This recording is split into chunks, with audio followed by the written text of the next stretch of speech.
ఇక మరొక breaking news చూస్తున్నాం. చర్చనీయాంశంగా మారిన ఫోన్ టాపింగ్ కేసు మరో మలుపు తిరిగింది. విదేశాల్లో ఉన్న ప్రధాన నిందితుడు ప్రభాకర్ రావు ఇప్పట్లో తాను హైదరాబాద్ తిరిగి రాలేనని దర్యాప్తు అధికారులకు సమాచారం ఇచ్చినట్లు తెలుస్తోంది.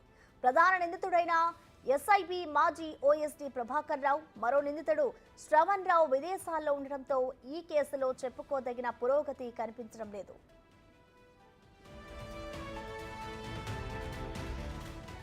సంచలనం సృష్టించిన ఈ కేసు దర్యాప్తు ప్రభాకర్ రావు స్వదేశానికి తిరిగొస్తేనే ముందుకు సాగుతోంది. కేసు నమోదవడానికి ముందే ఆయన వైద్యం కోసం అమెరికా వెళ్లిపోయారు. అయితే తాను పారిపోలేదని జూన్ 26 నాటికి తిరిగొచ్చి దర్యాప్తునకు సహకరిస్తానని న్యాయస్థానంలో మెమో దాఖలు చేయించారు.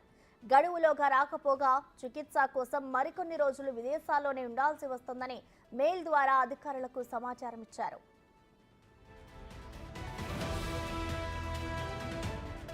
ఇలాంటి పరిస్థితిని ముందే ఊహించిన అధికారులు ఆయనపై బ్లూ కార్నర్ నోటీసులు జారీ చేయించేందుకు ప్రయత్నించారు.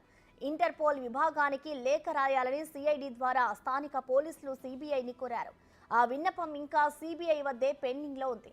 ఇది ఇంటర్పోల్కు వెళ్లడానికి చాలా సమయం పడుతుంది. ఎందుకంటే కేసు నమోదవ్వక ముందే ప్రభాకర్ రావు విదేశాలకు వెళ్లారు. అంతకుముందు కూడా చికిత్స కోసమే పలుమార్లు వెళ్లి వచ్చారు. ఈ కారణంగానే ఆయన పరారీలో ఉన్నట్లు నిర్ధారించడం అంత సులభం కాదు. అలాంటప్పుడు ఇంటర్పోల్ లాంటి సంస్థ బ్లూ కార్నర్ నోటీసులు జారీ చేయడం అనుమానమే. దర్యాప్తు అధికారులు మరో ప్రయత్నంగా ప్రభాకర్ రావు పాస్పోర్ట్ ను జప్తు చేయాలని రీజనల్ పాస్పోర్ట్ అధికారికి లేఖ రాశారు. భారత పాస్పోర్ట్ కలిగిన ఎవరైనా నిందితుడు విదేశాలకు వెళ్లి తిరిగి రాకుంటే దాన్ని రద్దు చేయించొచ్చు.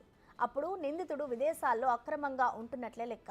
అయితే తాను పారిపోలేదని, చికిత్స కోసమే అమెరికాలో ఉన్నారని అధికారులకు సమాచారం ఇస్తూనే ఉన్నారని వాదిస్తే పాస్పోర్ట్ రద్దుకు విదేశీ వ్యవహారాల శాఖ అంగీకరించకపోవచ్చు.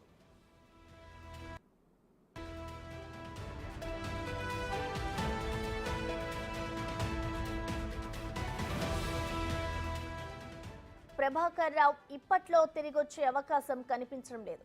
విదేశాల్లో ఉన్న మరో నిందితుడు శ్రవణ్ రావు కూడా ఇప్పట్లో తిరిగొచ్చేలా లేరు. ఫలితంగా ఫోన్ టాపింగ్ కేసు దర్యాప్తు ముందుకు సాగడం లేదన్న చర్చ సాగుతోంది.